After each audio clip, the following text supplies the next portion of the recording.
దేవుణ్ణి విడిచిపెట్టకూడదు. అవునండి, మనకి దేవుడి మాట విని కష్టాలు వచ్చినప్పుడు, బాధలు వచ్చినప్పుడు ఆ యొక్క దావీదు జీవితాన్ని మనం చూస్తే సౌలు చనిపోవాలని చూస్తున్నాడు. అంతేకాకుండా అబ్షాలోము కూడా దావీదుకు వ్యతిరేకంగా, తన కుమారుడైన అబ్షాలోము కూడా దావీదుకు వ్యతిరేకంగా ఉన్నాడు.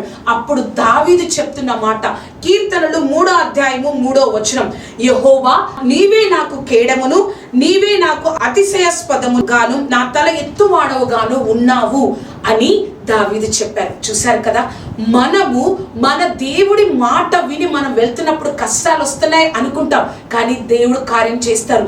అంతేకాదు, దేవుణ్ణి మనం విడిచిపెట్టకూడదు. దేవుడి యొక్క మాట అదే మన ఊపిరిగా జీవించే ఒక ఆత్మీయ స్థితి మన కుటుంబంలో ఉన్న ప్రతి ఒక్కరూ చేయాలండి.